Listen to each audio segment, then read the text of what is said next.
All right, we should be good to go. Woo, what a morning this has been. So good to be here, back in here with y'all on this Tuesday. Taco Tuesday, by the way. You know what to do. Drop a 1 in the chat if you can hear me. Drop a 1 in the chat if you can see me. We're about to get into it, and welcome back to another YouTube live stream and another episode of the ClassE show. I can't say the ClassE morning show because I mean it's the afternoon now. I'm your host ClassE at patreon.com/ClassEbeats. By the way, the link is in the description as well as in the pinned comment in the chat. We've got a lot to talk about. Candace Owens is receiving death threats. Turtle Boy and Karen Reed are apparently at odds, and I don't know what is going on in the world right now. This situation is absolutely insane. We're gonna talk about that. We're gonna hear from Alan Jackson and some other things, so make sure y'all stick around. Before we get into the show, I have to say what's up to the people in the building. Let me see who we got up in this thing. We got everybody up in here. My awesome, amazing Amy is here. Shout out to Amy, the beautiful Amy E, for doing what she does. That's to be awesome and amazing. She can't help it. Les Cleaver's in the building. We've got Taco Tuesday. It's your day. Happy Taco Tuesday. A Fitz in here. Good morning, afternoon to some of y'all. Tanya's in the building. Jay Buckmaster is in here. The big dog, Jay Money, is in the building as well. We got Grandma Ninja. That's a dope name. Shout out to Grandma Ninja. And many, many more of you. I will be saying what's up to y'all as we go throughout the show. So make sure if you haven't yet, please like the video on your way in. It's the only thing I ask for.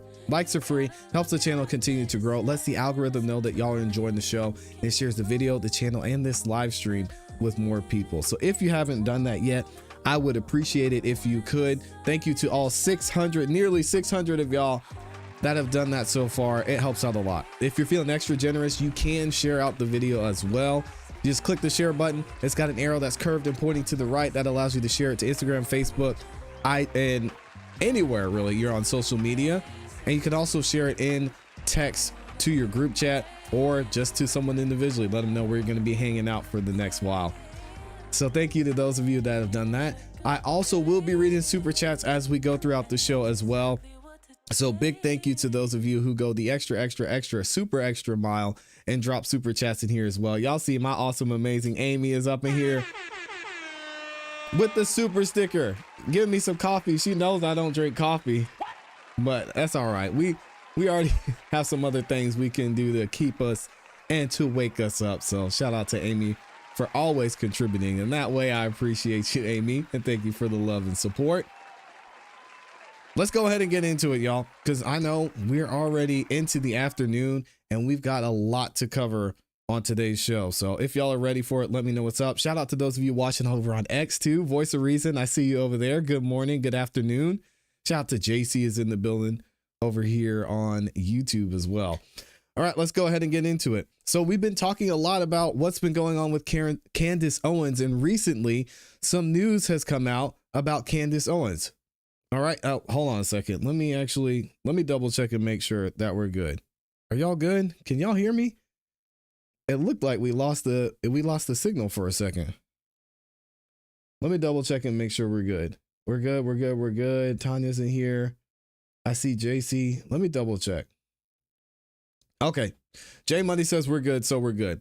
So when it comes to Candace Owens, as I was saying, it's looking like she's having more issues. And now it was originally Candace Owens was focusing more on what was going on with Charlie Kirk and that whole situation and the investigation into his assassination. Now it's being alleged that Candace Owens may be under threat herself. It's alleged by Candace herself that someone has placed a hit on her. And we're going to hear it from Candace Owens here directly in a second. She also tweeted this morning. This is somewhat breaking news, if you would call it news, but an update from Candace Owens on what's going on. What did she have to say over on X? She says, our show will be off air this week for the entire week.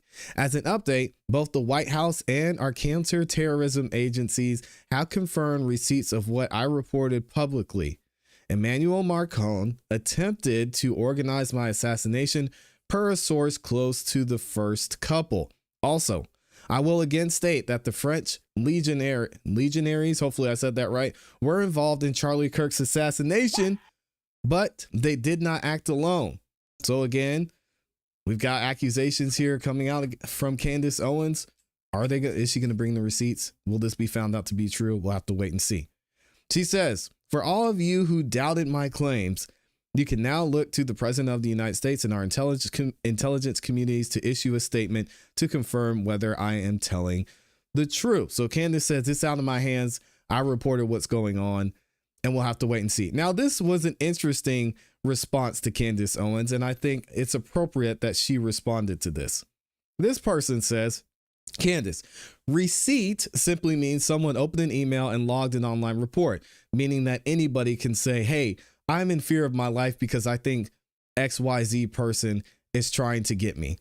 So they say it does not confirm your claim, your source, or your interpretation. This is not how intelligence verification works, and you know it.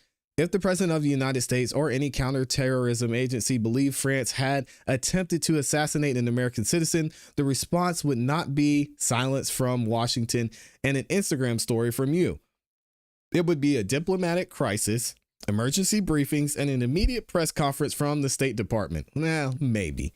And for the record, not a single reputable source, journalist, agency, or government has corroborated even one detail of the story you're repeating. Not one. I mean, it's alleged that the government had involvement in this, so why would they do that? You can ask the government to confirm it, but you know they will not because there is nothing to confirm. Repeating it does not make it real, and silence does not make it true. Candace Owens says, why are you explaining English to me like I'm not a native speaker? I said what I meant. They confirmed receipts of my claims. Obviously, they will have to investigate it and then inform the public as to whether or not I made it up, which I did not. So we will have to wait and see. Candace also talked about it on her live stream, which I will leave a link to for y'all to watch. You can go support the full live stream. We're not going to play the entire live stream here, but I wanted to play a clip of this so she can give a background, and she does have some receipts of what she's saying. Check this out. Grief is weird. Okay, I got to tell you, in those weeks following Charlie's assassination, I didn't feel like myself. I felt like I was honestly having an out-of-body experience. I didn't want to accept things. Obviously, you know, that's the reason that I went away to Wyoming. But with every week that we move further from September 10th, I have more clarity. And I'm starting to focus on things that happened in those early days. And there are certain things that are playing in my mind over and over again. I would say that happened in the first 72 hours following Charlie's assassination. I was in a state of trauma, and not for a single second during that state of trauma did I believe that Turning Point USA would later be involved in what seems like a cover-up, right? It seems like if you have to lie ever, it's because you're covering up the truth. Duh. And like I said, my initial sense was that all of us would come together and try to figure out who did this, because the Tyler Robinson story wasn't making any sense. Well, I want to tell you guys this. There's another phone call that I had with Andrew Colvett where I was crying on the phone with him. I mean, I am talking maybe 72 hours max after Charlie was killed. And he was also upset on the phone, but he said something, and it's hitting differently the more that I think about it. He said, and I quote, "Candace, it was supposed to be you." Huh? It was supposed to be you. Now, at the time, I dismissed this as some sort of bargaining, right? That's an actual stage of grief. You do bargain. You wish that it was this person. You could trade it. Maybe you wish that it was yourself. And to be honest, I did go through that phase of bargaining with Charlie. Like, why didn't it happen to somebody else? This is a good person who had his whole life ahead of him. I mean, I told you that even my father went through that stage of grief. My father was like, this makes me feel terrible because Charlie has lived his life so admirably, and like I've had so many chances in life, so many illnesses, and it just makes me so sad. But now I'm feeling a little bit different, removed from the situation. Like now I'm going, was I being, I don't know, was he being honest? Was Andrew being honest? Was Andrew trying to maybe communicate to me after, especially given the fact that I told you that while the actual day on September 10th, while Charlie was in the hospital, he told me that there was a list and that me and Tucker Carlson were on it and that we had to lay low, but he never told me who told him that. I never got a call from the feds telling me that. So I feel like these questions I have now are quite valid. Andrew, by the way, was not the only person who called me on that day and reached out to my family on that day with this warning, immediately cautioning me and Tucker to keep our mouths shut, telling us that we should lay low because there was a quote unquote list going around. Another person was a very well-known woman who happens to be married to a CIA contractor. Same exact message. You and Tucker Carlson. But of course, we cannot tell you who we are getting this information from. I'm starting to realize, as I consider who the sources are and their closeness to the military, and now that we've gotten into the story and realized that virtually everybody there that day has these military ties, that threat may have been coming from the government, actually. And what government does she think it is? Well, we heard about that in what she tweeted earlier today. And I actually want to skip ahead and show some of the receipts that Candace is talking about when it comes to this attempt. Roster, right? I bring my new independent show back in June. And the timeline, actually, when I start to put these things together, is interesting. So we're going to bring that up here because I like timelines. It makes things neat, right? So we are in 2024, right? March 13th, I do that first episode regarding Brigitte Macron. March 19th, just 6 days later, I'm fired from the Daily Wire. I thought it was 10. It's actually 6 days later I get fired from the Daily Wire. Crazy. Then in mid-November, I begin communicating with Xavier Poussard regarding the potential to interview him during an upcoming trip to London. Xavier Poussard is the person who wrote the Becoming Brigitte book. He has never been sued for defamation. And I was only going to interview him one time because he had never been on camera. And I thought that would be a great get. And I still believe that Brigitte Macron was born to a man named Jean-Michel Trogneau. Suddenly, on December 3rd, before I interview him, I receive the first ever cease and desist letter from Brigitte Macron and her lawyers. And the funny thing is, I didn't receive it. They sent it to a really strange inbox that was not monitored, right? This is on December 3rd. You can see, please see attached the time-sensitive legal correspondence sent on behalf of our clients, President Emmanuel Macron and Brigitte Macron. We urge... And if you're wondering who that is the First Lady of France, by the way. ...to provide this correspondence to legal counsel promptly. They sent it to the Club Candace info. I was totally a random box sent it to, so we didn't get it. We go back to our timeline. That's December 3rd. And 7 days later is when it's announced that Satis, that's when it's publicly announced that Satis, that French company, has inked a deal in Wilmington, Delaware for a hangar. Okay? They're suddenly a French company. The CEO, who knows Emmanuel Macron, we've confirmed that, decides they're going to sign a 2-year lease for an airport hangar. To do what? To paint planes. I'm not kidding. Elsewhere in that article, it tells us that it's a French multinational company that specializes in the painting of aircrafts. And they plan to open for business in a hangar not far from Wilmington Airport come the new year. So in 2025, this is going to be their hangar. Okay, interesting. Back to our timeline. That is publicly announced on December 10th. And then on December 18th, Tom Clare sends another follow-up email regarding the cease and desist. And again, I don't receive it because he's sending it to this random box. I am forever thinking in my brain now, what if I had received it? I would have been spooked. I would have thought that they were monitoring communications between me and Xavier Poussard, the obvious answer, because I hadn't been speaking about Brigitte Macron on my podcast. So what was up with the cease and desist?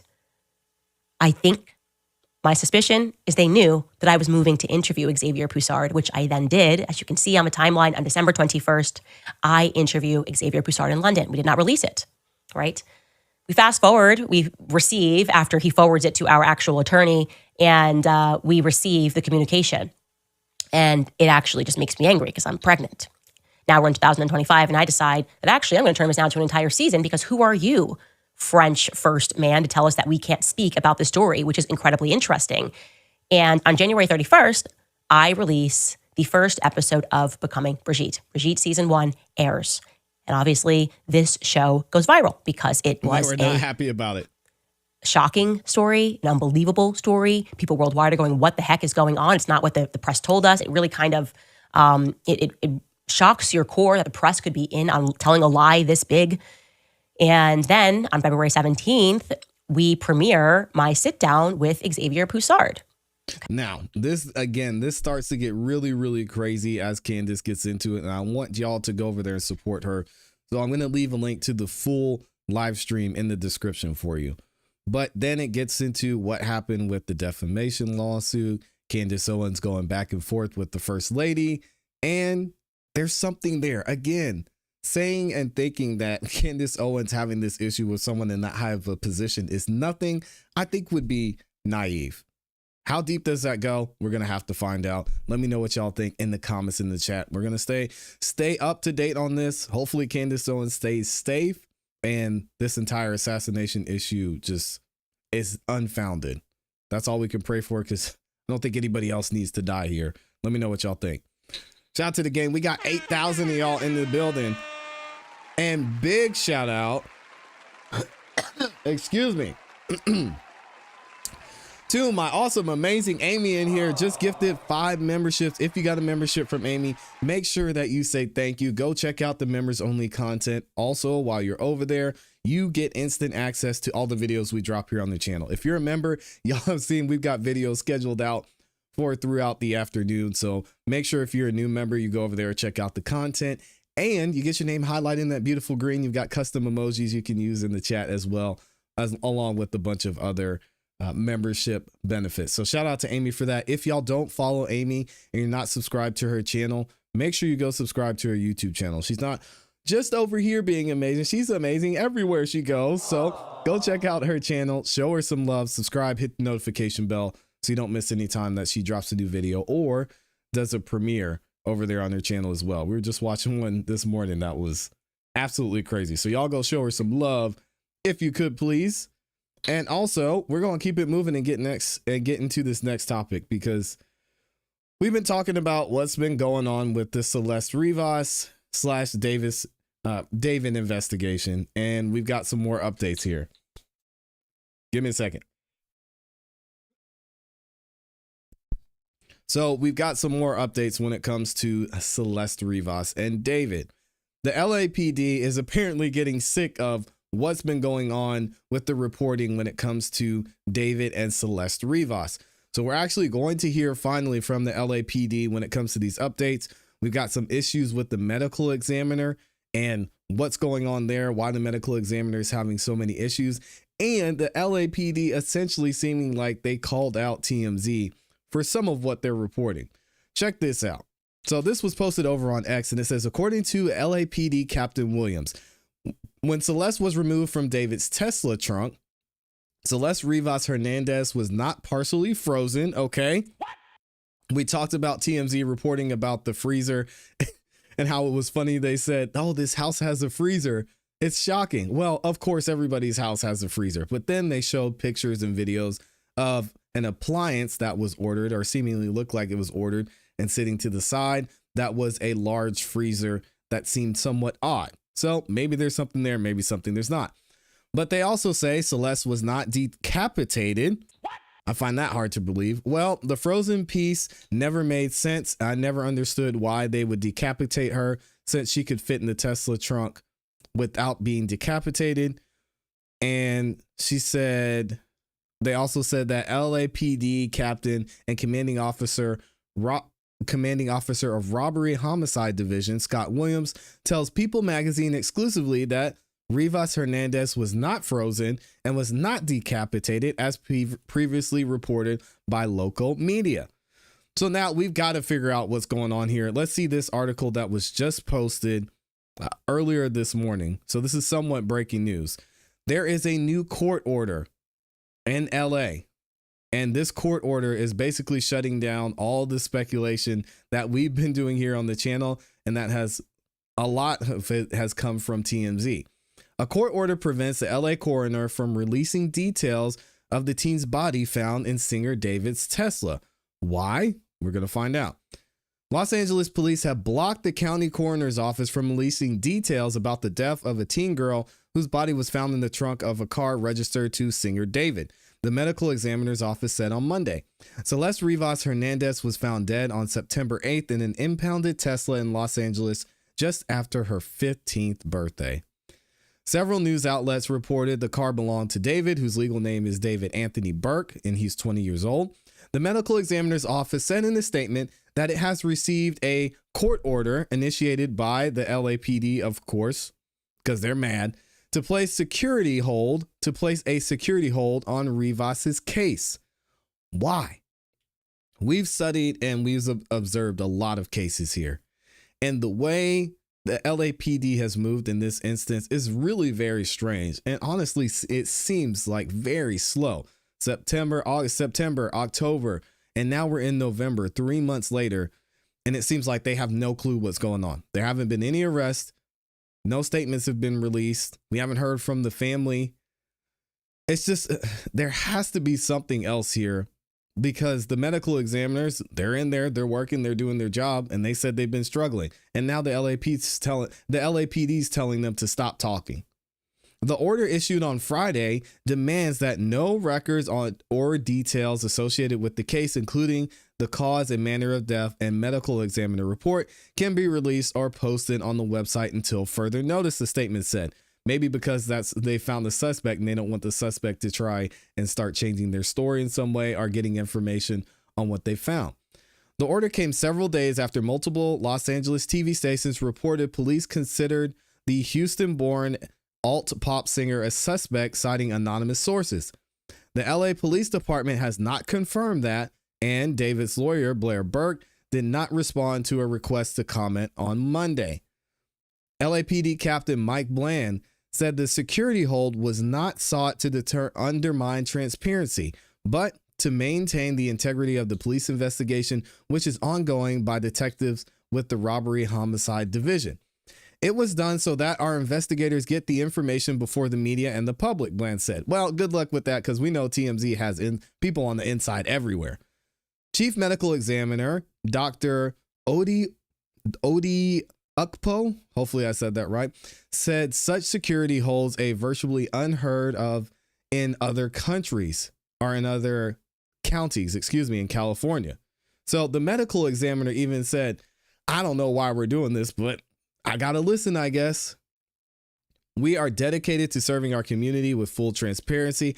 However, the law precludes us from doing so while the court order remains in this case, Ukpo said. We're just going to call him Odie. Celeste Rivas's body was found severely decomposed, he says, and in September's statement, they said that she likely had been deceased inside the vehicle for an extended period of time before being found. Rivas Hernandez was last seen on April 24th of last year in Lake E, where she was raised about 95 kilometers southeast of downtown LA. David gained popularity among Gen Z for his blend of indie rock. Okay, yeah, we don't care about that, who David is.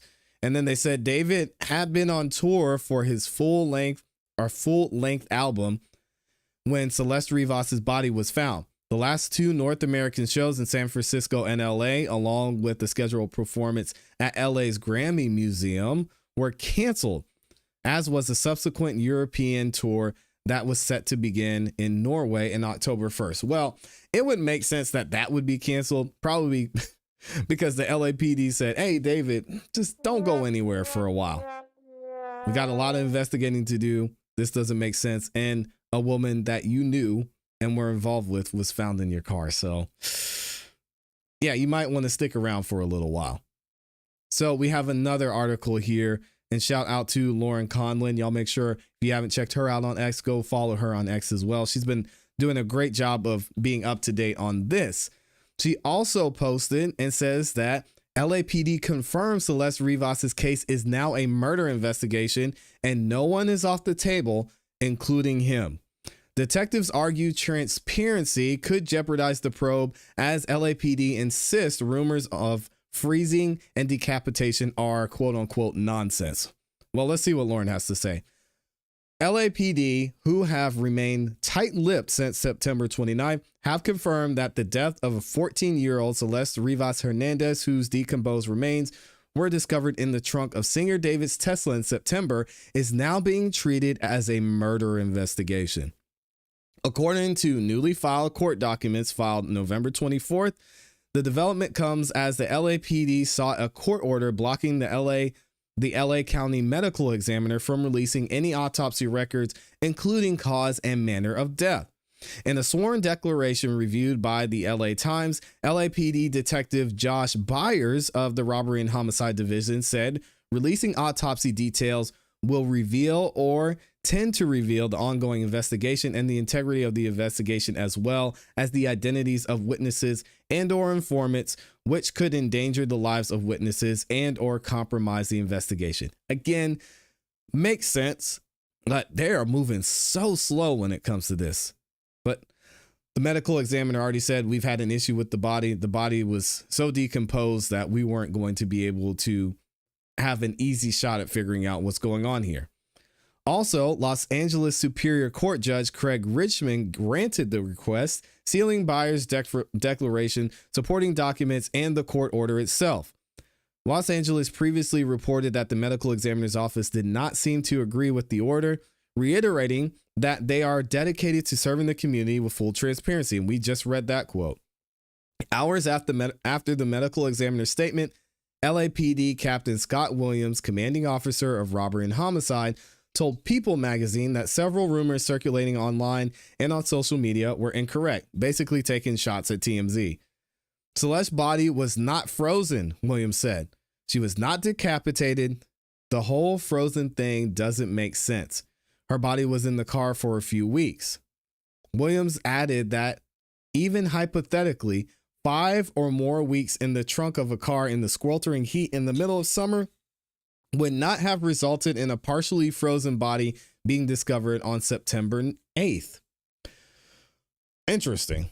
Los Angeles was under the impression that the body of Celeste Rivas Hernandez could have been frozen at a certain point, but of course thawed upon delivery, which is what we speculated when we talked about in the last video. According to the LA Times, LA Deputy Chief Alan Hamilton stated, "No one is off the table, including him," speaking of David. Online sleuths, media, and public continue to be invested in this tragic and perplexing case. Let me know what y'all think about this in the comments in the chat. The way the LAPD has been going about this investigation seems somewhat strange, and honestly, I don't want to go down the conspiracy theories rabbit holes, but it seems like they're trying to protect somebody here, or the LAPD has elevated themselves to a level that they really want to do things the right way. We've heard law enforcement lie before, although I don't know if Commissioner Michael Cox counts as law enforcement. Jury's still out on that. But we've heard law enforcement say something didn't happen that happened. So we'll have to wait and see here. I want to know what you guys think about this in the comments and in the chat. Wild stuff with this David situation. I don't know if we're ever going to know exactly what happened. And yes, everybody is a suspect, but why haven't we narrowed it down? We've got David. They said David, or there's reports that David's a suspect. We just heard from now the police chief that yes, David is considered a suspect. No one's off the table. And as Amy said, this poor child, man, her life was just ended in such a terrible way. It's hard to even imagine what happened to her before her body was placed in that car. Sad, man. Super, super sad. Hopefully we'll hear something soon. Yep, definitely crazy. Shout out to y'all. Thank you to everybody that's in here. All 8,000 of you. Dang. Shout out to Voice of Reason again. Candace must have an OCD variant. Candace is just, she has no quit. She does not care. She does not care. Now, this next topic we're going to get into, y'all are going to have to bear with me because I almost didn't want to cover this one, especially considering how much we support Turtle Boy over here. But we've got to talk about what's going on with TB and Karen Reed. Y'all may have been apprised of what's going on. I try and stay away from the drama as much as I possibly can. But now seeing what's happened lately, I'm completely and totally confused on where Karen Reed and Turtle Boy stand, even in light of everything that's happened recently. But before we get into it, shout out to Les Cleaver, man, with the 5-bomb, says it's a slow day at work and that's a blessing. Yes, you all are a blessing to this channel. Thank you for being here. May each of you have a great holiday. Shout out to Les Cleaver, and same to you as well. Have a blessed and great holiday.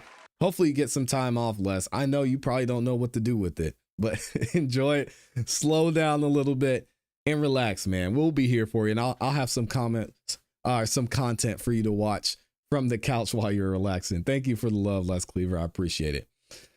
All right, let's get into it. I'm really going to need y'all's help on this next topic because it's seeming like the situation with Karen Reed and Turtle Boy is starting to heat up, because I've been seeing a lot of comments and a lot of information lately from TB, from the community, about what's been going on between him and Karen Reed. And I just want to get to the bottom of this, because everything I've seen, Karen Reed has been heavily supported by Turtle Boy. And honestly, the only reason I knew about Karen Reed was because of Turtle Boy. So shout out to TB. Y'all know we support him here, but it's looking like they've got some issues and there might be trouble in paradise, because Turtle Boy said this. We talked about in our last video what was going on with Karen Reed and her defense fund. And in this case, she's trying to get some money for her legal fees that she's going to be facing and to pay her attorneys. And we talked about the Young Jerks posting this on their X in the last video, where they say Karen Reed does indeed need financial support for her civil attorney costs, and they dropped the Venmo for her. And Turtle Boy had this to say. He said, to be clear, and just to be clear, Karen Reed has a very substantial offer in front of her if she needs cash. Uh-oh. He said, Karen Reed, stop playing. What are you doing? He says, I also invited by me to do Wilbur and Botch. I don't know what Wilbur and Botch is center. It's a venue, I'm guessing. It says 3,500 capacity show and split revenue. She is currently facing 0 criminal charges, much like Mike Crawford, and has unlimited marketing capability. Turtle Boy is 1000% right. Why Karen Reed did all that talking before the trial, all that talking in between trials, and hasn't done an interview now is beyond me. And even if you don't do it for the money, I think people would love to hear from the person that they stood behind and championed for so long after all the support that she was given.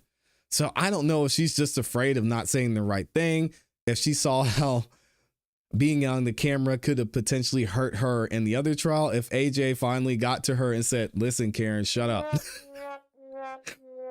If you can help it, please, for the love of God, shut up.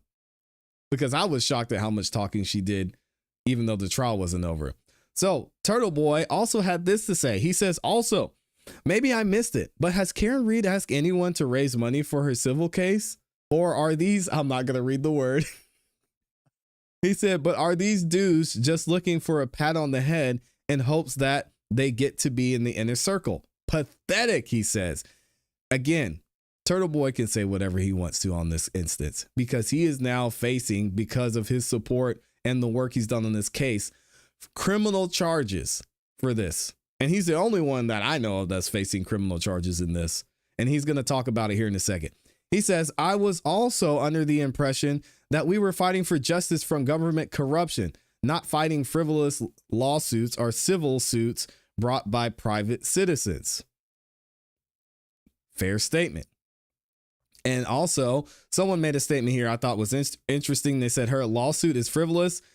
And Turtle Boy says the O'Keefe's lawsuit is, I assume that's what this is for. Her lawsuit against the McAlberts is voluntary on her part and likely on a contingency, which makes sense. So he said, hey, Karen, what are you asking for money for?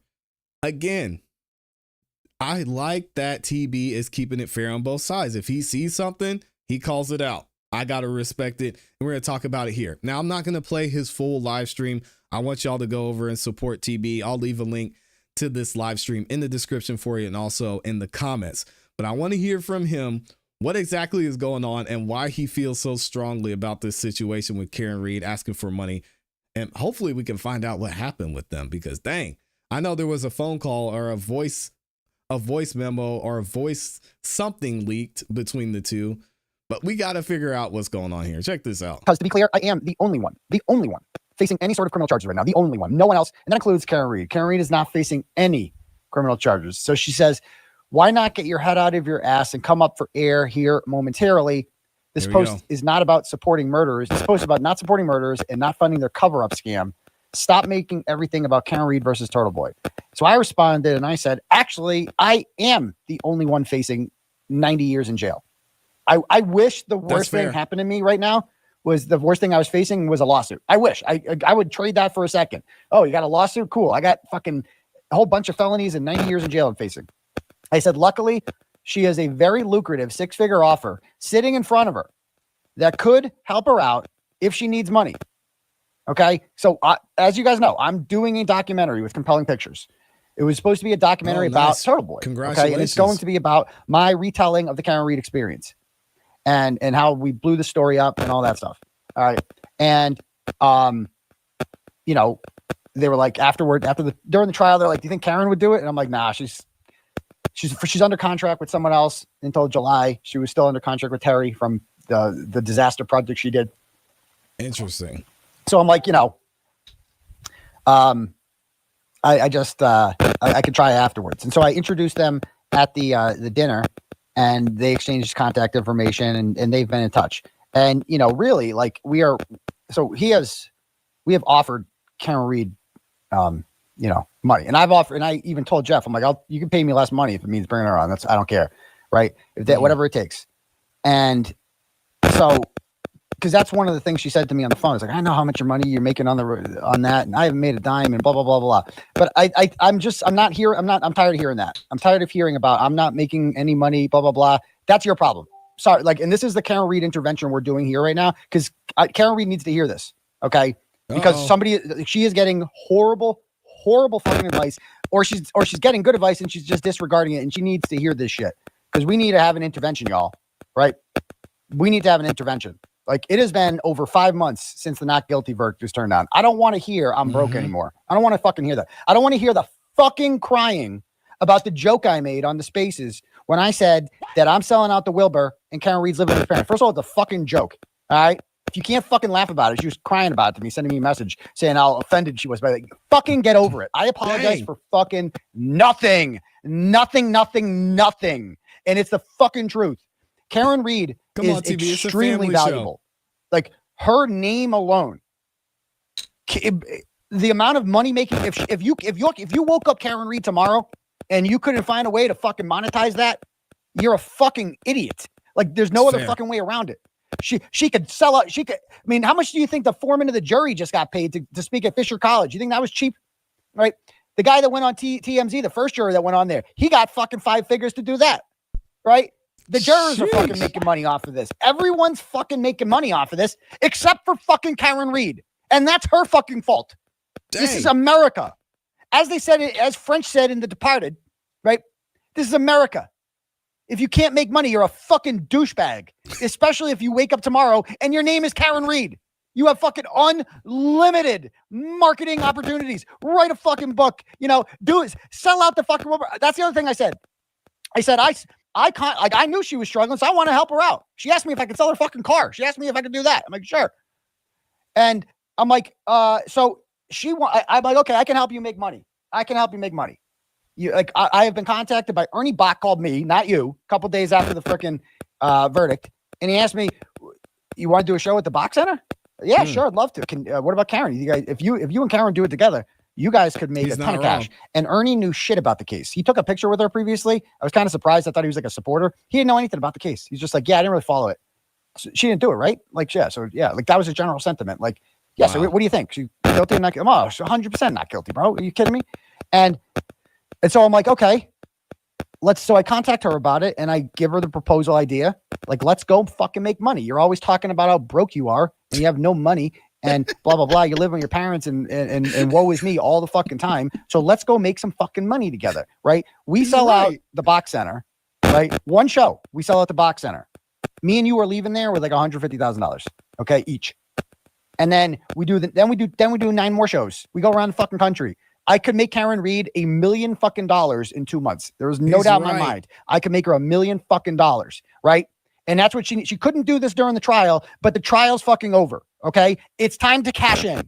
It's time to use your marketing ability and get out there. So this fucking woe is me crying, give money to my fucking welfare fund bullshit. Enough. Fucking enough. I think we should stop it there. TV's cooking. I hate to stop. I hate to interrupt him right there. The brother's cooking and I see what he's saying. Again, one thing I will say from what I've seen from TB, he's going to call it when there's some BS. And this is BS. I get Karen Reed. She's mentally, it's not for everyone. Listen, guys, on a daily basis. I'm not Karen Reed. I've never been on trial for murder. And the stuff I have to deal with in the comment section from people reacting to different things that I say, you would be surprised at this level, the things that I deal with. And I'm sure TB has dealt with way worse. Karen, you got to do what you got to do. You beat the trial, you beat the charges, go out there, get your money, and have somebody write you a book. Talk to ChatGPT. Say, hey, ChatGPT, I'm Karen Reed. I want to make a book. Write the book. That thing would sell like crazy. And you could have ChatGPT write it for you. I'm sure that would get you a crazy deal. So there's ways that she could be out there making money. I'm not going to tell her how to handle this, how she should be mentally. But at some point, you've got to look at it and say, listen, I had issues with my job. I had to empty out my 401k. I had this situation, that situation going on. Looking at this logically, I got to do what I got to do. TB's 1000% right. I still stand with him. This doesn't sound like beef to me. This sounds like a man who says you are missing a golden opportunity. Like this is the biggest case that we've had in a while. So, I mean, I get that they may have their issues with the phone call leaking and things like that. But at the end of the day, I mean, business is business and money is money. And maybe she'll consider it if the funds don't start to come out the way that she thought. Would that be too late? I don't know. Let me know what y'all think about in the comments in the chat. I stand with TB 1000% on this. I'm business minded as well. Sometimes you just got to suck it up and do what you got to do. Wow. And I mean, it's been, no clue what's true or not. I mean, it's true. What he's saying is true. The opportunity is there. Apparently, he was secretly recording her and he denied it. But then the recording came out. Then other content creators were talking about it, which set TB off. Yeah, I'm going to leave a link in the description so y'all can go support him and watch the entire live stream, because I want y'all to go over there and show him some love. And I'm trying to figure out what's going on, because I mean, this man, I thought at one point was about ready to die for Karen Reed. I'm being a little dramatic, but to hear him talk like this, yeah, I could tell he's not happy. Karen was stronger and had more resources with his followers behind her. Yeah. Again, I mean, that's very true. You can't argue that at all. One of the main reasons I found out about Karen Reed is because I saw TB pop up and he was talking about it, and there's some controversy, and I think they called him a blogger. A blogger was out here catching strays because of his support of Karen Reed. And I was like, oh, this is interesting. Let me go check it out. Then I found TB. So he's 1000% right. I hope Karen Reed sees the light and realizes what she has to do. And I don't know, either not, or she can just sit back and hope that she gets the support that she needs and do it that way. TB denied leaking it. He can't talk about why it was recorded because Canton PD may try to use it against him. That's fair, if that's true. I mean, I don't love TB's delivery a lot of the time. Yeah, we're more of a family show, so I apologize for the F-bombs here. Y'all know I don't be up here cussing. But yeah, he's definitely got a different style. But that's him. That's him, and that's how he is. But he is right here. Karen is ungrateful, in my opinion. She has never even given him any sort of recognition for putting her on the map. Well, here's the thing with that. I think we should probably hold off on our judgment of Karen Reed. I cannot imagine Karen Reed going through what she went through with this entire trial. Then she had to, I don't want to say deal with TB, but then she had the whole situation with TB on the side of that. I mean, it's a lot to deal with. So maybe she's just at a point now to where she said, I want to stay out of it. I want to sit back. I want to let my lawyers talk. If y'all want to support me, please support. I would appreciate it. If not, we'll figure it out. I can't do this anymore. I don't want to be in the public eye. I want to sit over there in court, handle the civil lawsuit. Heck, There might be days I don't even show up because I'm so sick of this. So again, I could see it from her perspective, how she may just be at the point to where she just wants to get out of the spotlight and she just wants to have her regular life back. So I'm not going to judge Karen Reed at this point just because we haven't really heard from her, other than her saying, oh, I'm just happy this is over. And, you know, it was exhausting and we still got a lot of fighting we got to do. But we don't know. Maybe she doesn't want to do an interview. Maybe she doesn't want to write a book. Maybe she just wants to be left alone. That's fair. I followed him for years before he picked up the Karen Reed case. I stood out in the snow, rain, sun to fight for justice for Officer John O'Keefe. TV is a lot of things.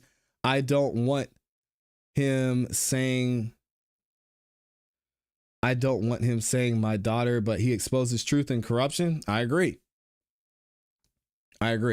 Oh, I don't want him dating my daughter, but he exposes truth and corruption. I see what you're saying. Yeah, he's a funny guy.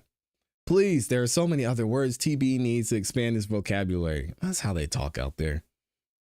Yeah, if it's not for you, it's not for you. If it is, it is. That's a fact, Tina. I couldn't hang out with him, but he's exactly what I want in a reporter. Fearless and refuses to quit. He does his job. And he's not afraid to speak out against anybody who's out here spreading BS. So let's get into Alan Jackson here.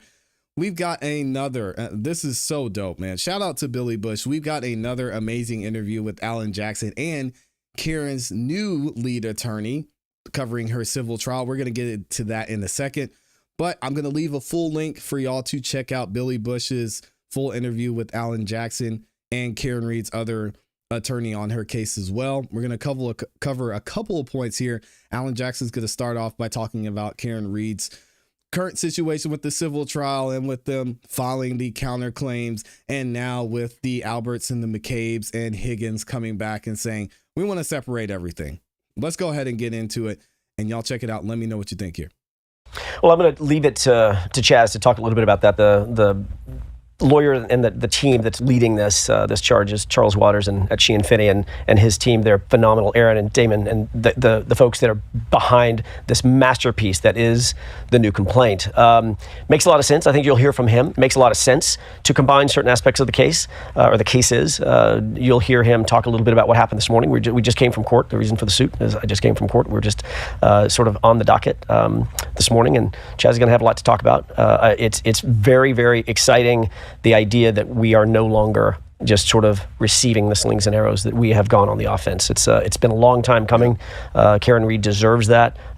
She deserves to stake her claim about what actually happened and hold some folks accountable that need to be held accountable. A lot of folks that need to be held accountable, and accountability that's coming. Yeah. Karen's suit makes accusations of gross misconduct for 3.5 years by the Massachusetts State Police and those working with them to cover up for the real killers of O'Keefe, who was found dead in a snowbank in January of 2022 outside the Alberts home in Canton, Massachusetts, with dramatic injuries to his head. So Karen's civil suit is filed in Bristol County Superior Court. The complaint names 8 defendants: former Massachusetts State Police investigator Michael Proctor, Sergeant Yuri Buchanan, Lieutenant Brian Tully, Brian and Nicole Albert, Jennifer and Matt McCabe, and the ATF agent Brian Higgy Baby Higgins. If Alan Jackson is the Micah Parsons of defense attorneys, Charles Waters, Chaz Waters, is he's exactly that on the other side of the ball.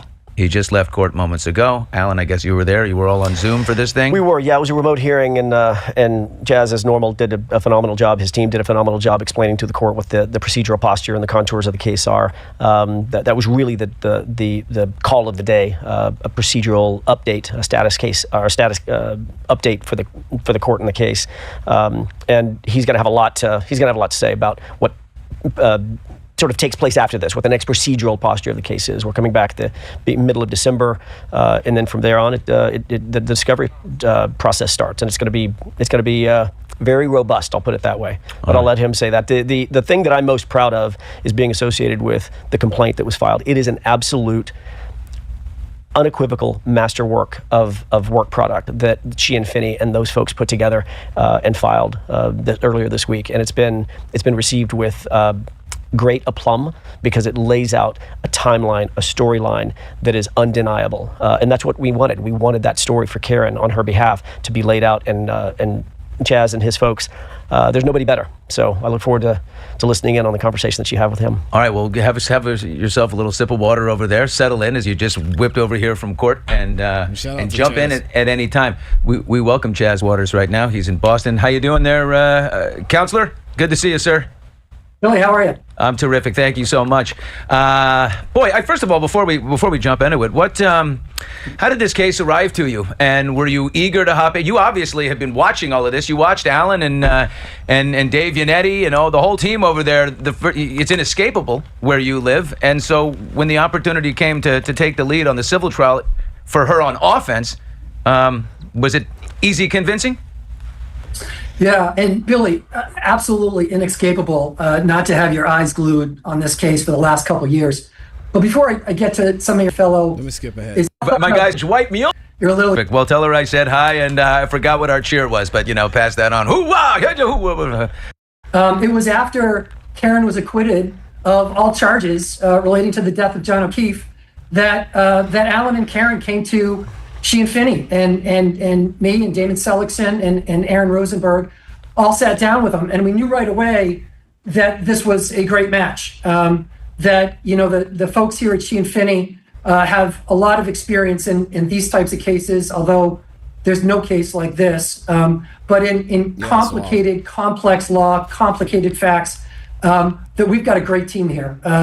Damon Seligson's been doing this for 30 years. He's been a trial lawyer in Boston. He's excellent. Aaron Rosenberg is a younger lawyer, and he's, in baseball terms, he's a five-tool player. Does everything well, researches, writes, argues. He does everything. He's terrific. So the three of us are really well equipped to take on a case like this from a technical perspective and an experience perspective. And then when we got to know Karen and Alan better, and Karen's family, her parents, it was just an easy match. I had not met Karen prior to her acquittal, and she's an amazingly warm and smart and funny. She's got a terrific sense of humor, and so I've really enjoyed working with her and meeting her. And I know our team is working flawlessly with Alan's team on the West Coast and with Karen every day. We are talking to Chaz Waters here. He is the new man running point for Karen Read on offense this time, as she goes after the people that, I think most in the area instinctively feel are responsible for the death of John O'Keefe. So, Chaz, in your suit, you claim that you claim that Karen was killed inside the home of Nicole and Brian Albert. What type of investigation have you conducted on your own to determine that actually is the case, that it was in the home? And I guess that includes garage, if that were the case. Yeah, the complaint sets it all out, Billy, and the complaint is very detailed. And really, it's John O'Keefe's body that dictates where he was killed. He had lacerations and bruises to his face and his eyes. He had dog bites and scratches on his right arm and forearm. He had a gash in the back of his head from a lead surface, from being assaulted and pushed back, and a gash from a ridged lead surface created that ultimately killed him. Billy, there is no ridged surface on the front lawn at 34 Fairview. And so it's really this evidence that Alan and David Yannetti and that team researched and put together in the criminal defense cases that ended up being the foundation for the civil case. And that speaks, the evidence speaks. I mean, the experts came in the criminal case, and we expect the same experts, if not different ones, to come in and testify about the same things, that these injuries are inconsistent with a car strike, that these injuries are consistent with being assaulted and being attacked by a dog and being pushed back and hit into a ledge ridge. What's the story with Chloe, the dog? I mean, have you guys, now that you're on offense, have we located Chloe twice removed from Canton? Rest in peace to Chloe. So I'm glad you mentioned that, and I don't know if Alan's still sitting there, but one of the things that has been, I'm sure, very frustrating to Alan and David in the criminal defense case is that they had an inability to take depositions. There was no depositions as a matter of right. They couldn't subpoena as a matter of right. In other words, they couldn't call people in to sit down at a desk and ask them questions under oath and get their answers, not in front of a jury, but get their answers and then follow up. Yep. And then pursue lines of questioning and pursue theories. David and Alan were stuck with whatever the prosecution gave them and whatever the state investigation, the state police investigators gave them. And so they were quite hamstrung, and they did obviously a masterful job in defense, but they were hamstrung in defending Karen because they didn't have all these tools, which is absurd. Could Judge Beverly Cannoni have herself, executive order just said, of course you can, and change the rules, or did she just keep it that way to keep them hamstrung? Well, I think Alan can talk more specifically about Judge Cannoni's rulings. From an outsider looking into that criminal case, I know that they tried to pursue statements from these witnesses, evidence from these witnesses, getting subpoenas out. And I know they tried in every effort they could possibly think of to try to get more information. And in most ways, I understand it was unsuccessful. Now, why I bring that up now, Billy? Because we have the opportunity to do that. We're going to sit down with Michael Proctor. We're going to ask him some questions under oath. We're going to sit down with Trooper Buchanan and Tully and Jen McCabe and Matt McCabe and Brian Higgins. And we're going to be able to have them in an office at the other side of a table, asking them questions under oath and being able to follow up and having subpoenas and getting documents. And so this is going to be an entirely different type of case that's going to get us the ability to answer some of these questions that Alan couldn't answer in the criminal case, and we look forward to it. And what about the dog? I mean, back to Chloe. Have we found Chloe? Is there any way, even if we did find Chloe, would we be able to look at her claws and say, yeah, these are do we have the technology that says those claws made those marks? I know, Billy. So I don't know where Chloe is right now. We may find Chloe, we may not find Chloe. I don't know. But in raising Chloe, I think you identified some of the real problems and some of the challenges we're going to face with this case. And that is the Massachusetts State Police attacked Karen and focused their entire investigation on Karen. They never went into the house and tried to take, for example, saliva tracings from Chloe. They never did any investigation on Chloe or trying to match the clear dog bites and scratches on the arm of John O'Keefe to Chloe. They ignored that. And so I understand that the family moved Chloe away and that Chloe is somewhere, out of state, but somewhere. And, the real disappointment to Karen, and ultimately it should be for everybody in the community, including the O'Keefe family, is that the state police didn't investigate everybody in that house that they should have. And so while there's this entire investigation, which we think was as alleged, a fraudulent, malicious prosecution, we don't have, on the other hand, an investigation of everybody in the house. And so there is inevitably going to be evidence that we can't recreate, that we can no longer get. We're going to try. I don't see Colin. Yeah, and the sad thing about that, too, is you look at the Chloe situation. Even during the first and second trial, they were not allowed to get more information or even introduce their own experts when it came to the dog bites. We saw Judge Cannoni push back so much on a lot of the evidence they wanted to include in this first and second trial. And they were fighting so hard on this. So again, we're going to have to see how moving forward with the civil case that this is going to be different from the actual criminal case, because there's going to be a lot of information that wasn't allowed to be presented in the first two trials that we're going to be able to see here. Let me know what y'all think about this in the comments in the chat. We're going to get into more of this interview here shortly. Shout out to y'all. We got 9,000 of you in the building. Big shout out to my awesome, amazing Amy. Dropping the cake, reminding me that Amy, she got the cake, man.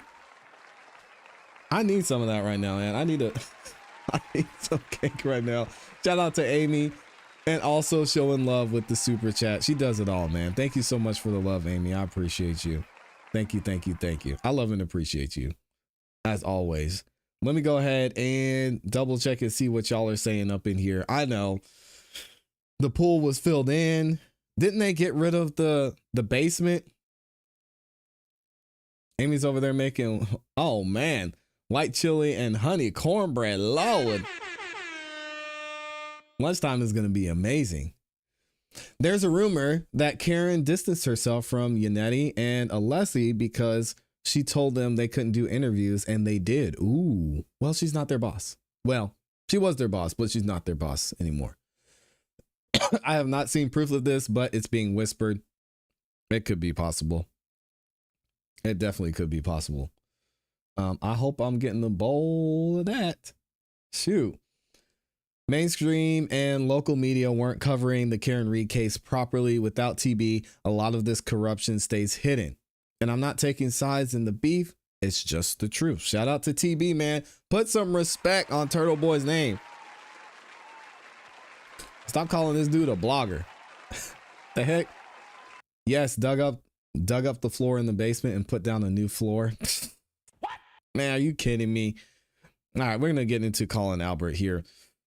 Wow. So we're back into this interview with Alan Jackson and Karen Reed's new lead civil attorney. We're going to talk about Colin Albert. We're going to talk about some other things involving this Karen Reed civil case here. I will leave a link to this full interview in the description for y'all to check it out. Let's see what Charles has to say about Colin Albert.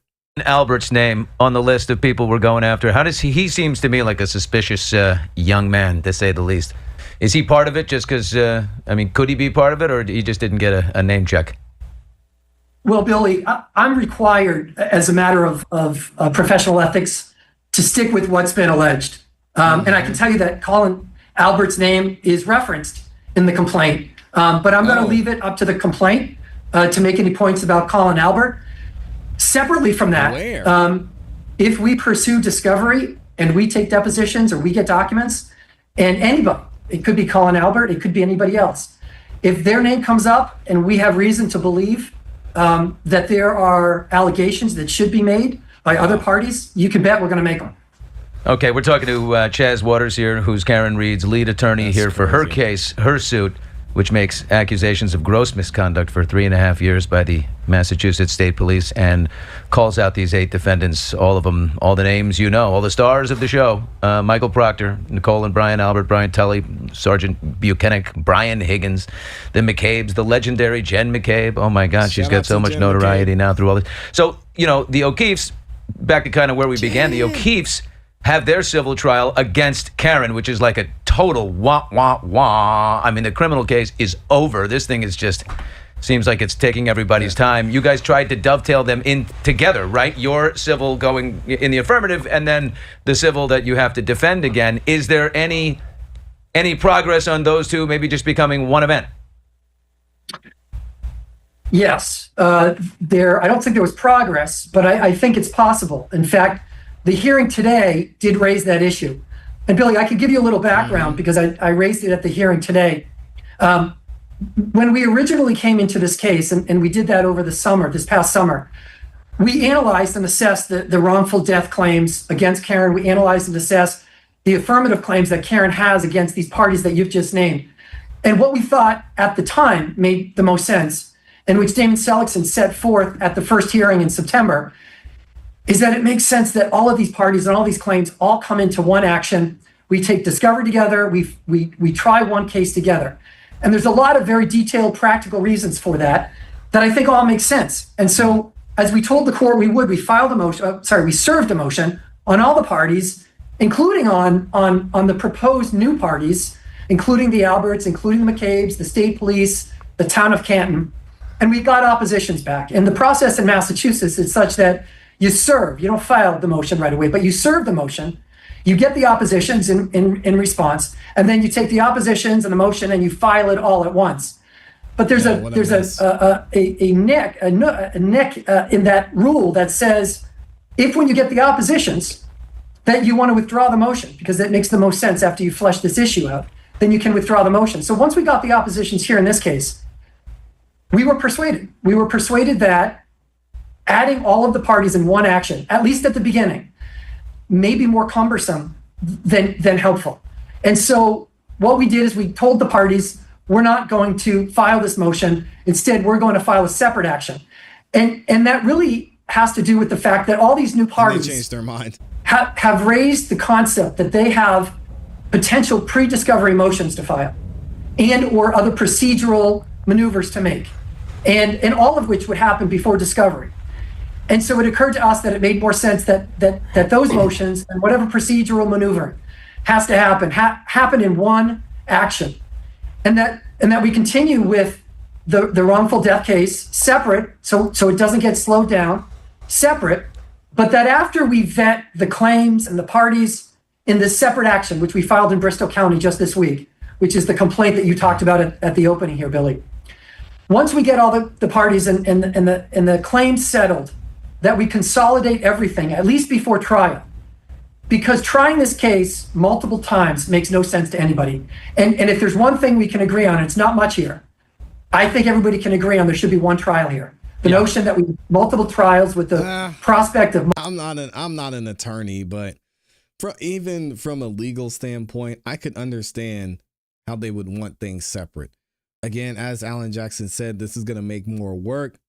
They're already going to depose and have interrogatories from both sides. Why do it twice?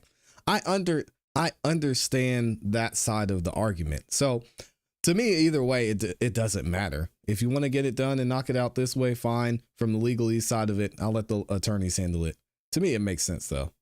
Multiple different verdicts depending on which trial, I don't think is satisfactory to anybody. So in your suit that you have filed, you're alleging that also that an altercation took place, and inside you'll also that they concocted a plan once inside to drag John O'Keefe out into the snow and then just immediately decided to pin this on Karen. We all instinctively in our bones kind of believe that, but plausible narrative does not win cases.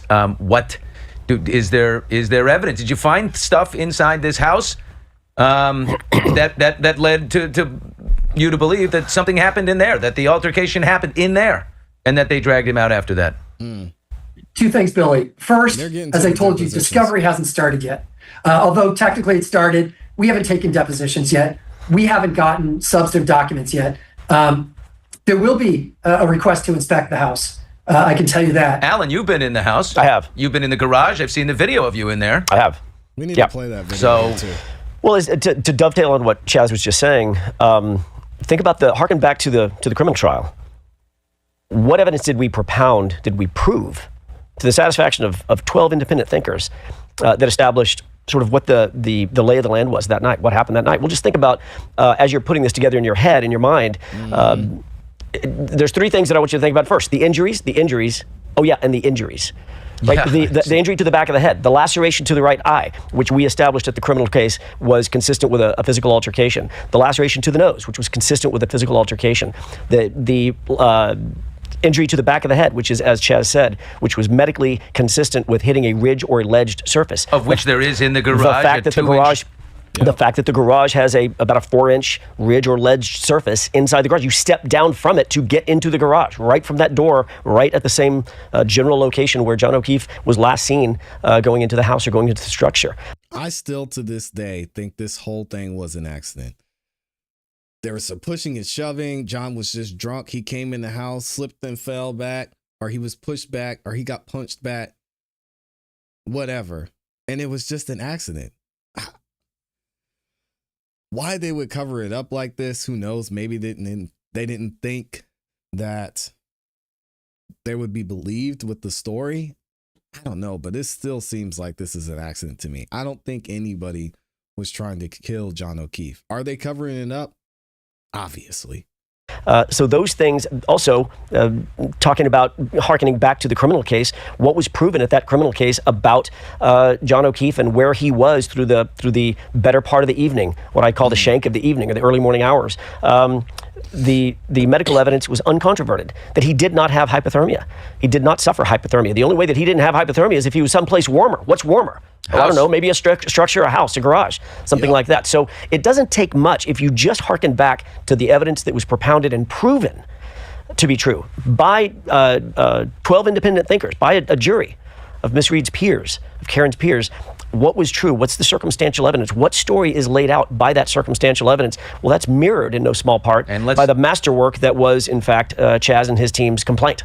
And and they did an excellent job as well. I want to know what y'all think about this in the comments in the chat. When it comes to what the evidence shows with John O'Keefe's death, does it seem like an accident to you? Do you think maybe Chloe got excited? Someone said in the chat, Chloe got excited, maybe jumped on him, started biting him, then he fell, hit his head, and that's what caused this situation? Was he in a fight or upset with Brian Higgins about something, went in to confront him, swing, he either hits him or he misses, John slips, falls back. And there's so many instances of what could have happened. I don't know if we'll ever know the truth, to be honest, because these folks aren't going to tell the truth. I'm hoping somebody will break and actually tell what really went on, but I want to know what y'all think in the comments and in the chat. What are y'all saying in here? Because there's so many theories going around. Oh, it was no accident. It was a fight from anger. Brian Higgins was riled up. He was raging. Yep, I've heard that. No, it was a heated argument and a fight out of hand. Possible. I think it was planned beatdown that got out of hand. Why, though? Why? It's why they were invited to the bar, the after party. It just seems like everything is pointing to an accident. When will we will never know the truth, unfortunately. I agree. Chloe didn't scratch John's nose and eye. That's fair. There's that part of it as well. Dr. La Posada talked about that at length. Shout out to Mary. Oh, it's all good, Mary. Hopefully you had safe travels. OMG, I never got the notification. Shout out to ClassE and the beautiful Amy E. Shout out to the beautiful Amy E. I think they were going to confront him about the kiss. Possibly. They didn't know he knew, and they were going to tell him. Man, John O'Keefe's blood alcohol was so high, he could have easily lost his balance from a shove or Chloe attacking him. He was drunk as a skunk at 12. I agree, man. I think he just fell back and hit his head. But why would they cover it up is my thing. And I think with that, maybe you have to think, okay, was there something else going on before that? And maybe he fell? It's hard to say. It's hard to say. All right, let's get back into one. I want to do one more segment of this video, and then I think that'll be it, because again, there's so much good information here. Shout out to Billy Bush. I'm going to leave a link to this in the description for y'all. But they continue to go on and talk about Alan Jackson's thoughts behind what's going on with the investigation here, because they're still collecting a lot of evidence now that kind of they've got the cuffs off when it comes to looking into John O'Keefe, finding out about Chloe, as we heard from Charles. So let's see what AJ has to say here. Not forget, Chaz, I'm sure we're going to be hearing the legendary phrase once again, Haas Long, to die in cold. Yeah, that's true. I assume that we'll be hearing that again. Yeah? Yeah. Well, Billy, again, I can only imagine how frustrating it was for Alan not to be able to depose some of these witnesses relating to that piece of evidence, and be forced to have it all just play out at trial. And we've got the luxury in the civil case to be able to really dig into that issue, and trust me, we intend to. Does the location of John O'Keefe's body point to a concocted plan more than anything? The fact that it was on the edge of the lawn, like all the way down by the flagpole, and just enough off the, off the curb and the road where that it might be plausible that he was hit and flew a little bit of a distance. It seems like, and also not really in view of Maine, except the plow driver at night who has giant floodlights. A regular car might miss it. All those pieces, sort of the location of the body says, might lead to concoction, yeah? Well, the complaint alleges that once he was assaulted and hit his head, that at some point in the night, they took his body outside and created framed a crime scene outside. All right, when lawyers speak, you have to listen very carefully to the words that they use. Charles just said John O'Keefe was assaulted, which is what they're going to show. He was assaulted, and then what happened. I want to rewind this for y'all so you can hear it. You gotta. We understand now which direction they were going to go. We were debating and going back and forth about in the last video. Was it an accident? Do they think it was an accident? Was he just pushed and then fell over? Was he in a fight with somebody and then he fell and hit his head? Listen to what Chaz has to say. Might lead to concoction, yeah? Well, the complaint alleges that once he was assaulted and hit his head, that at some point in the night, they took his body outside and created framed a crime scene outside. Now, to me, Billy, the most compelling evidence that this was a set up, framed crime scene outside is the snowplow driver, Mr. Leckren. He came by around 2:30 in the night, and with his lights, did not see a body in that spot. But he did see something at 3:30. He saw a car parked there. And according to him, it was very unusual to have a car parked there because the Alberts knew about the snow emergency, and they don't park the car up there, period, let alone in a snow emergency. So he found that to be odd. And then ultimately at 6 o'clock in the morning, when Karen finally came back and found Mr. O'Keefe in that spot, there was no car. So what happened to the car?